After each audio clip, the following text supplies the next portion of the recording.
الحمد لله رب العالمين والصلاة والسلام على رسوله الأمين أما بعد فأعوذ بالله من الشيطان الرجيم بسم الله الرحمن الرحيم رب اشرح لي صدري ويسر لي أمري واحلل عقدة من لساني يفقهوا قولي 29واں پارہ سورہ مدثر۔ آج کا سبق اس کا خلاصہ کہ کفار مکہ کی بے بسی کو بیان کیا گیا کہ جو انہوں نے قیامت کا انکار کیا اور لوگوں کو قرآن سے، رسول اللہ صلی اللہ علیہ وسلم سے دور کرنے کی کوشش کی جاتی لیکن پھر بھی بے بس رہتے، تو ان کی بے بسی کو بیان کیا گیا کہ کس طرح وہ لوگ بے بس تھے۔ سَأُرْهِقُهُ ان قریب میں چڑھاؤں گا اس کو، اللہ تعالیٰ نے فرمایا سَأُرْهِقُهُ ان قریب میں چڑھاؤں گا اس کو صعودا بلندی پر، سَأُرْهِقُهُ صعودا ان قریب میں اسے بلندی پر چڑھاؤں گا۔ یہ بھی عذاب کی ایک صورت ہے۔ سَأُرْهِقُ أَرْهَقَ يُرْهِقُ اس چیز کو، اس کام کو کہتے ہیں کہ جس میں کرنے کی طاقت نہ ہو۔ اور سعودہ، سیدنا ابو سعید خدری رضی اللہ تعالیٰ عنہ فرماتے ہیں رسول اللہ صلی اللہ علیہ وسلم نے فرمایا کہ ایک آگ کا پہاڑ ہوگا جس پر 70 سال کفار چڑھیں گے اور 70 سال اترنے میں لگائیں گے۔ سعود یہ ایک پہاڑ ہے۔ تو سَأُرْهِقُهُ صعودا یعنی ان کو یہ ایسا عذاب دیا جائے گا کہ بلندی پر چڑھنے والا۔ یہ عذاب کی ایک شدت ہے، ایک سختی ہے جو اللہ تعالیٰ نے بیان کی۔ اِنَّهُ بے شک ہو اس نے، ولید نے، فکر غور کیا، سوچا، وقدر اور اندازہ لگایا۔ اِنَّهُ فکر وقدر بے شک اس نے سوچا اور اندازہ لگایا۔ کیا سوچا؟ اس نے سوچا کہ کس طرح لوگوں کو قرآن سے دور کیا جائے، کیا الزام لگایا جائے، کیا بات بنائی جائے، اس پہ غور و فکر کیا، سوچ بچار کیا۔ کیونکہ کفار مکہ کو سب سے بڑا مسئلہ جو درپیش تھا وہ یہی تھا کہ کس طرح لوگوں کو قرآن سے دور کیا جائے، الزام لگا کر، باتیں بنا کر، کبھی کہتے کہ یہ جادو ہے، کبھی کہتے کہ یہ ایک شاعری ہے، ٹھیک ہے، لیکن وہ یہ بات خود بھی جانتے تھے اور جن کو سناتے تھے وہ بھی اس بات کو قبول نہیں کرتے تھے کہ شاعروں کی شاعری تو جھوٹ پر مبنی ہے، اس میں جھوٹ ہوتا ہے لیکن یہ جھوٹ سے پاک ہے، اور جادو اس میں ٹونے ٹوٹکے، تو یہ اس کے اندر وہ چیز موجود نہیں ہے، وہ یہ خود بھی جانتے تھے۔ اِنَّهُ فَكَّرَ لیکن پھر بھی سوچ بچار کی، کمی کوتاہی یا الزام لگانے کی کوشش کی۔ فَقُتِلَ پس وہ مارا گیا، کیف کیسے، قدر اس نے اندازہ لگایا۔ فَقُتِلَ کیف قدر وہ مارا گیا کیسے اس نے اندازہ لگایا۔ یہ دعائے لعنت ہے، قُتِلَ مارا گیا، جیسے کہا جاتا ہے کہ ہلاکت ہو فلاں کے لیے، یہ دعائے لعنت ہے اس کے لیے کہ کس قدر اس نے بات بنائی، کیا اس نے سوچا۔ ثم پھر قُتِلَ مارا جائے، کیف کیسے، قدر اس نے بات بنائی ہے، اس نے اندازہ لگایا۔ ثم قُتِلَ کیف قدر پھر وہ مارا جائے کیسے اس نے اندازہ لگایا۔ تو یہ بات میں تاکید ہے، شدت ہے مذمت کی، دعائے ہلاکت کی یا لعنت کی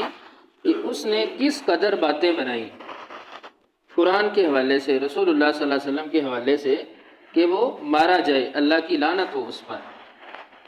ثم نظر پھر اس نے دیکھا، ثم عبس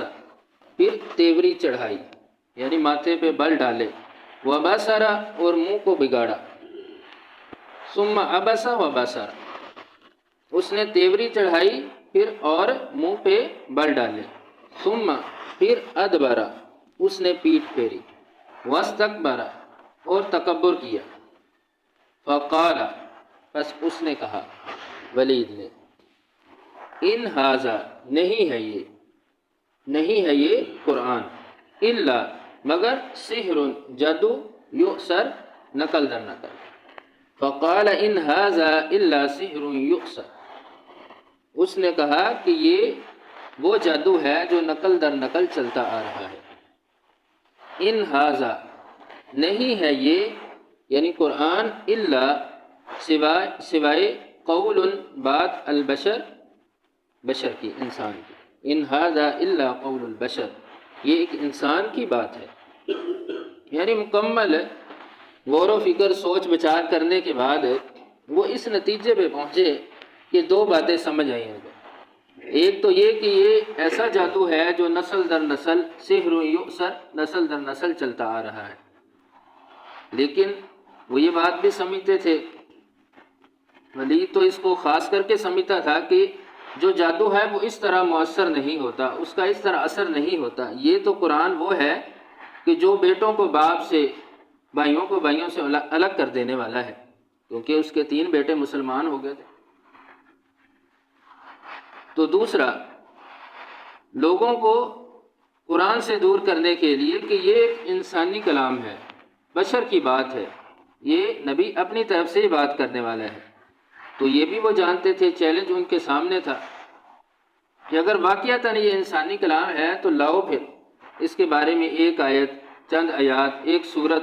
بناؤ پیش کرو تاکہ پتہ چلے کہ یہ واقعتاً انسانی کلام ہے اس کو بھی جانتے تھے یعنی انہوں نے ساری ان کی کفیات کو بیان کیا گیا کہ پوری سوچ بچار کے بعد یہی انہوں نے نتیجہ نکالا لیکن پھر بھی وہ یہ بات سمجھتے تھے کہ یہ ہماری بات جھوٹی ہے جب بات کرتے تو بات میں پھر کیا ہے کہ ان کا اپنے ماتھے پہ تیوڑی چڑھانا منہ کو بگاڑنا منہ پھیر لینا تکبر کرنا یہ صاف ظاہر کر رہا تھا کہ یہ باتیں صرف بنائی گئی ہیں یہ صرف جو انکار کیا جا رہا ہے قرآن کا رسول اللہ صلی اللہ علیہ وسلم کا یہ فقط ضد اور تکبر کی بنیاد پر ہے عناد کی بنیاد مخالفت کی بنیاد پر ہے اس کی حقیقت نہیں ہے کیونکہ قرآن تو وہ کتاب ہے وہ کلام ہے کہ اس کو بدلا نہیں جا سکتا یہ قرآن کا اعجاز ہے اس کی فصاحت و بلاغت ہے یہ اللہ کا کلام ہے یورپین ممالک میں آج بھی پی ایچ ڈی کے مقالہ جات تھیسز لکھے جاتے ہیں مسلمانوں سے لکھوائے جاتے ہیں کہ اس کلام کو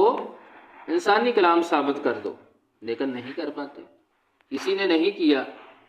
عقلیں دنگ رہ جاتی ہیں عقل موقوف ہو جاتی ہے ٹھہر جاتی ہے کام نہیں کرتی